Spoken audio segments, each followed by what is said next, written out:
सुखिन भवन्तु। कोजाग्रत पूर्णिमा, शारदी पूर्णिमा भनेको के हो? कोजाग्रत पूर्णिमा भनेको के हो? शारदी पूर्णिमा भनेको के हो? हामी हिन्दूहरूका लागि यसको ठुलो महत्त्व किन छ? यो दिन वर्षकै सबैभन्दा महत्त्वपूर्ण दिन किन मानिन्छ? यस विषयमा शास्त्रमा व्याख्या गरेको सन्दर्भ तपाईलाई प्रश्न पार्न म उपस्थित भएको छु। शरदकालीन शक्ति भनेको समार्धनको पक्ष अन्तर्गत शारदी पूर्णिमा अन्तिम दिन हो। यस दिनलाई प्रचलित बोलीचालीको भाषामा कोजाग्रत पूर्णिमा भनेर भनिन्छ। यो पूर्णिमाको राति कसले व्रत गरेको छ, कसले जागराम बसेको छ भनेर धनकी देवी महालक्ष्मी स्वयं पृथ्वीमा निस्किएर घर घर डुलेर व्रत तथा जागराम बस्नेलाई धन दौलतका साथ शुभ फल दिनुहुन्छ भन्ने शास्त्रीय जनविश्वास छ। यसकै आधारमा यस पर्वको नाम नै कोजाग्रत पूर्णिमा रहन गएको हो। शारदी पूर्णिमा भने पनि कोजाग्रत पूर्णिमा भने पनि एउटै कुरा हो है। शारदी पूर्णिमा धेरै हिसाबले पवित्र र पुण्यकर तिथि मानिन्छ। वर्षकै सबैभन्दा पुण्यकर तिथि मानिन्छ है। तपाईले यो कुरा जानिराख्नुहोस्। भगवान श्रीकृष्णले यसै दिन ब्रजमा गोपीहरूसँग रासलीला गर्नुभएको थियो। पौराणिक कथन सुनिँदै आएको, हामीले मान्दै आएको कुरा पनि हो, जान्दै आएको कुरा पनि हो। भगवान श्रीकृष्णले यो शारदी पूर्णिमाका दिन ब्रजमा गोपिनीहरूसँग रासलीला गर्नुभएको थियो। त्यसै भएर यस दिनलाई महारास महोत्सवका रूपमा समेत मनाउने चलन रहिआएको छ कतिपय ठाउँहरूमा। यस्तो पवित्र पर्वका सम्बन्धमा आज म विशेष चर्चा गर्न गइरहेको छु। हामी जति पनि तिथि, जति पनि चाड वा धार्मिक महोत्सवहरू बनाउँछौँ नि, ती सबै काल विज्ञानको ठोस प्रमाणमा आधारित छन्। शरदकालीन शक्ति पूजन पनि त्यसै अन्तर्गत पर्छ मेरो प्यारे मित्र। शक्ति के हो भन्ने प्रश्नको उत्तर खोज्दा क्रिया, शान्ति, भ्रान्ति, वृत्ति आदि विभिन्न रूपलाई उदाहरणका रूपमा लिन सकिन्छ। अझ मूल रूपमा गएर भन्ने हो भने भगवानको काल रूप सामर्थ्य शक्ति हो। त्यस कालको प्रभाव सामान्य व्यक्ति वा वस्तुसम्म मात्र सीमित नभएर चन्द्र, सूर्य, वृक्ष, वनस्पति, लता, औषधि सर्वत्र पुगेको छ। त्यसैले सांख्याचार्य कपिल देवले पनि आफ्नी आमा देवहूतिलाई कालको प्रभावका विषयमा विभिन्न तौर तरिकाले बताउनु भएको छ। बुझ्नुभयो नि तपाईले? निकै महत्त्वपूर्ण हिसाबले व्याख्या गर्नुभएको छ। त्यहाँ ध्यान दिनुहोला। भिडियो अलिकति लामो छ तर तपाईलाई मैले प्रष्ट रूपमा बताउने छु। यो कोजाग्रत पूर्णिमा अथवा शारदी पूर्णिमाका विषयमा शास्त्रमा लेखेका कुराहरू सम्पूर्ण रूपले छोटकरीमा भए पनि तपाईलाई धेरै कुराहरू व्याख्या गर्नेछु। कपिल देव आफ्नी आमा देवहूतिलाई के भन्नुभएको छ भन्दा यो काल शक्ति स्वयं आदि र अव्यय छ अनि यसले सम्पूर्ण जन्य वस्तुलाई अन्त या नाश गरिदिन्छ।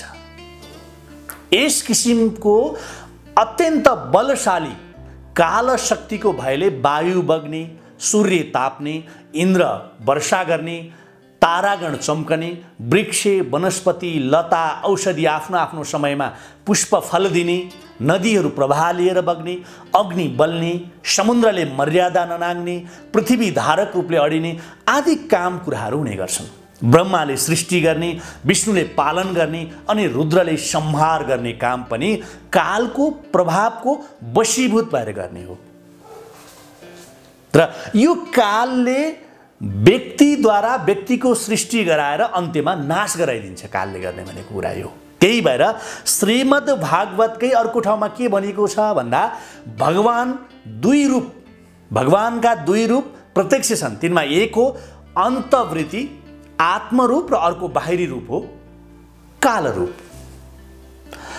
पहिलोले मानिसलाई अस्तित्व साधक आत्मसत्ता प्रदान गरेको हुन्छ भने अर्कोले त्यसको अन्त्य वा मृत्यु। व्यक्तिको पुरुषार्थ तब मात्र सफल ठहरिन्छ जबकि ऊ आत्मसत्ताको सहारा मिलेको बेला आत्मज्ञानद्वारा मुक्त बन्न सकोस्। नवरात्रको शक्ति उपासना कालरूप भागवत सत्ताको बाहिरी रूप नबुझी त्यसको अन्त सत्तातिर उन्मुख हुनु या के हो अघि बढ्नु हो। यो कुरा पनि तपाईले सबभन्दा पहिले बुझिराख्नुपर्ने कुरा हो। समय रूप शक्तिको अनुभवमान स्वरूप हो र ऋतुचक्र या संवत्सर। संवत्सर भित्र सामान्यतया 360 दिन हुन्छ। 360 लाई 9 ले भाग गर्दा 40 लब्धी आउँछ। त्यसले सम्पूर्ण दिनको नवरात्र संख्या हुन्छ 40। यी मध्ये नवरात्रको विषय संख्या दिन र रात प्राय बराबर भएको उत्तरायणमा पर्छ भने बाँकी 20 दक्षिणायनमा पर्छ। त्यसो हुँदा चैत्र शुक्ल र आश्विन शुक्ल प्राचीन कालदेखि शक्ति उपासनाका लागि उपयुक्त समय मानिँदै आएको छ। 40 दिन संख्यालाई 9 ले गुणान गर्दा वर्षभरको दिन संख्या आउने भएकाले शक्ति समाराधनाका लागि 9 दिन निर्धारित भएको हो। यसै शुक्ल पक्षको प्रतिपदादेखि हामी शक्ति उपासना आरम्भ गरी नवमीसम्म त्यसमा संलग्न रहेर दशमीमा त्यसको प्रसाद ग्रहण गर्छौं। प्रतिवर्ष गरिने त्यस्तो शक्ति उपासनाबाट हामीले काल शक्तिको बाहिरी र भित्री रूपलाई राम्ररी हृदयङ्गम गरेर जीवन मार्गमा अग्रगामी बन्न सक्नुपर्छ। आजको जागरणले त्यही कुरातर्फ संकेत गरेको पाइन्छ। यो जागरण जीवन प्रतिको जागरण हो मेरो प्यारे हजुर। कर्तव्य मार्गतिरको उन्मुखता हो मेरो प्यारे हजुर। हाम्रो उन्मुखता काल शक्तिको आन्तरिक र बाह्य दुवै अंशतर्फ उन्मुख बन्न आवश्यक छ। त्यसो हुँदा हाम्रो दुवै अंश सक्रिय रहन्छ र ऊर्ध्वमुखी बन्ने जानेछन् अथवा बन्नेछन्। तपाईले बुझ्नुभयो नि यहाँसम्म।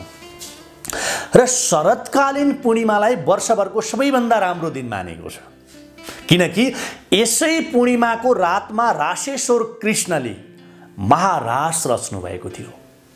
सुधांशु चन्द्रबाट अमृत वर्षने र त्यसले वृक्ष वनस्पतिलाई पुष्ट पार्ने प्राकृतिक नियम त छँदैछ।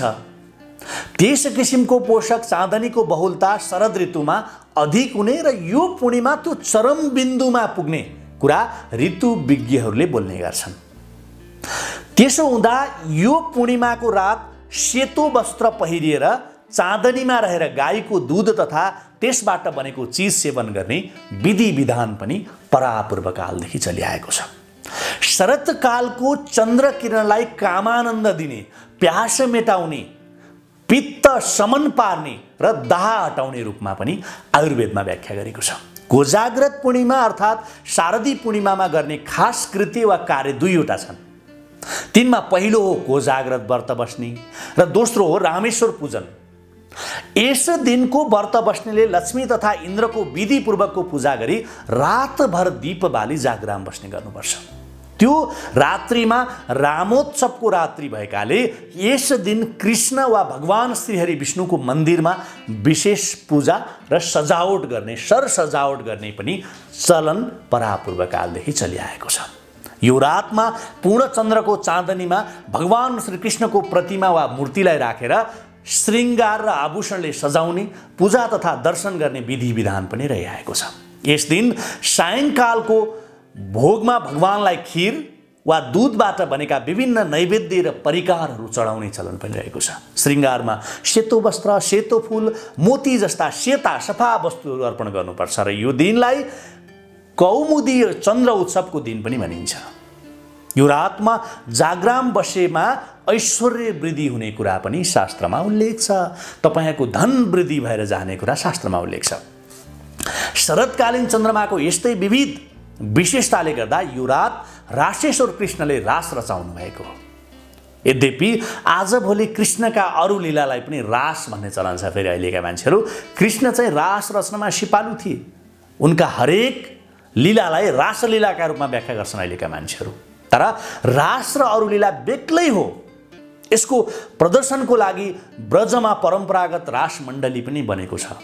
रास भनेको साधारण मानिसले सोच्ने बुझ्ने गरेको काम वासना परक नभएर अत्यन्त गूढ र रहस्यपूर्ण छ है। यो भागवतको मर्मज्ञहरूले यसको गूढ तात्पर्य बताएका छन्। वस्तुतः यो अति उत्तम मनोरम नृत्य हो। बुझ्नुपर्ने कुरा, यो रास भनेको अति नै उत्तम र मनोरम नृत्य हो। यो देश काल र परिस्थिति समेतको संयोजन मिलाएर गरिएको थियो। भगवान श्रीकृष्णले गर्नुभएको थियो। यसलाई उल्टो व्याख्या हुन्छ कति व्यक्तिहरूले। यसमा नर्तकीको संख्या बढी र नर्तकको संख्या कम हुन्छ।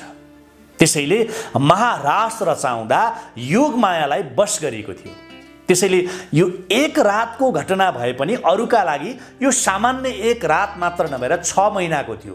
त्यो एउटै रात पनि 6 महिना बराबरको थियो भनेको छ। र त्यसो हुँदा पनि प्रज्ञावान सिवाय अरूले थाहा नपाउने हुन गयो। अरू मान्छेहरूले थाहा पाएनन्। रासलीलाका क्रममा दुई जना गोपी बीच एक जनाका दरले योगेश्वर भगवान श्रीकृष्णले बहुरूपमा प्रकट हुनुभएको र गोपीहरूसँग हात बाँधेर मण्डलाकारमा शून्य नृत्य गर्नुभएको थियो भनेर, अति सुन्दर नृत्य रच्नुभएको थियो भनेर पुराणमा भनिएको छ। अति सुन्दर नृत्य। यो अलौकिक र दिव्य रासलीला हेर्न इन्द्रादि देवी देवताहरू पनि, इन्द्रादि देवता समेत ब्रजको आकाशमा उपस्थित भएका थिए।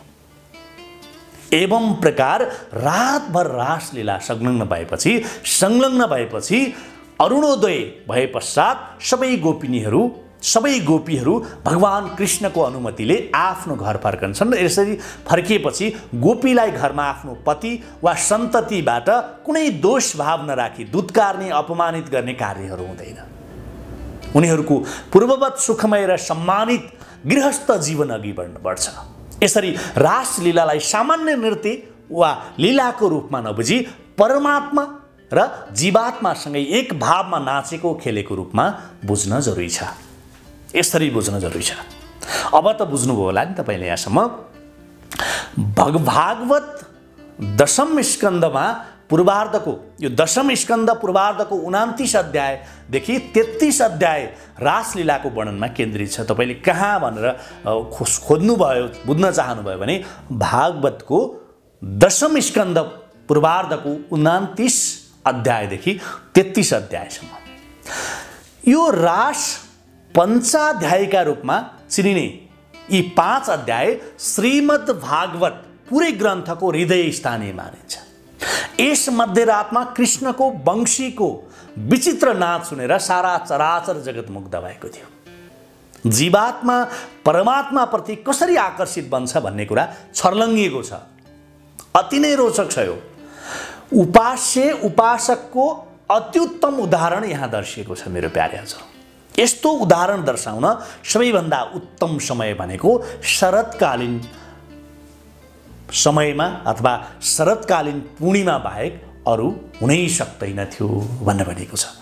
त्यसै भएर गोपीजनसँगै पहिले गरेको प्रतिज्ञा अनुसार भगवान श्रीकृष्णले यसै शारदी पूर्णिमाको रातमा रास नचाउने इच्छा गर्नुभयो र यसको महत्त्व यति ठुलो हुन गएको हो।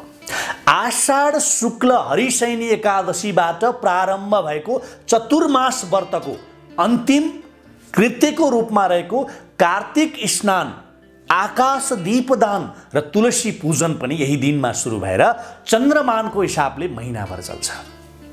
कार्तिक स्नान गर्नेहरूले यस दिनबाट 1 महिनासम्म कार्तिक स्नान गर्ने पनि विधि विधान परापूर्व कालदेखि रहिआएको छ। अति नै महत्त्वपूर्ण दिन हो क्या यो। यसै गरेर कार्तिक मासमा बाँस वा अन्य कुनै चिजबाट बनाइएको अग्लो लिङ्गोमा माटोको दियो अथवा पाला आदि झुन्ड्याएर बिहान बेलुका नित्य पूजा गर्ने, आकाश दीप बाल्ने चलन पनि छ। फेरि यो दिन गर्ने कर्म भनेको लक्ष्मीको वृक्ष रूप तुलसी, चतुर्मुखी रूपमा उपयोगमा आउने विशिष्ट र बहुउपयोगी वनस्पति तुलसी हो भने धार्मिक दृष्टिले यसको आराधना हो अथवा यसको आराधना र पूजनले मानिसलाई उत्तम गति प्राप्त हुन्छ। तुलसी पत्र बिना गरेको विष्णु पूजन अपुरो ठहर्छ। यसरी शारदी पूर्णिमा हाम्रो धर्म संस्कृतिको एउटा विशिष्ट पर्व हो, विशिष्ट उत्सव हो र यो उत्सव आजबाट होइन परापूर्व कालदेखि यो विशेष महत्त्वका साथ जोडिएको समय पनि हो। त्यसकारण तपाईले यो शारदी पूर्णिमा, कोजाग्रत पूर्णिमालाई सामान्य दिनका रूपमा नबुझ्नुहोला, किनकि वर्षकै सबैभन्दा उत्तम दिन हो। भगवान श्रीकृष्णले प्रतिज्ञा गरे अनुसार यो यस्तो एउटा महत्त्वपूर्ण दिन हो जुन दिनमा आफ्ना भक्तहरूलाई, आफ्ना प्रिय भक्तहरू, आफ्ना लागि मरिहत्ते गर्नेहरू, आफ्ना परम भक्तहरूलाई खुसी पार्नका लागि उपयुक्त समय छान्नु भएको थियो शारदी पूर्णिमा। महालक्ष्मी माता लक्ष्मी स्वयं आफ्ना भक्तहरूले के गरेका छन्, आफ्नो पूजा र जागराम बसेर आफूप्रति भक्ति आराधना गरेका छन् कि छैनन् भनेर पृथ्वी भ्रमणमा निस्किएर अवलोकन गर्ने समय हो कोजाग्रत पूर्णिमा। त्यसकारण मेरो प्यारे हजुर, यो महत्त्वपूर्ण दिनमा चाहे तपाईँले कोजाग्रत व्रत गर्नुहोस्, चाहे आकाश दीप बाल्नुहोस्, चाहे भगवान श्रीकृष्णलाई तपाईँले श्रृङ्गार गरेर विभिन्न नैवेद्य दूधबाट बनेका नैवेद्यहरू अर्पण गर्नुहोस्, जे गर्नुहोस् तर अवश्य गर्नुहोस्, जे गर्नुहोस् पूर्ण निष्ठताका साथ गर्नुहोस्, पूर्ण विश्वासका साथ गर्नुहोस् र अनुकम्पा प्राप्त गर्नुहोस्। सुखिन भवन्तु।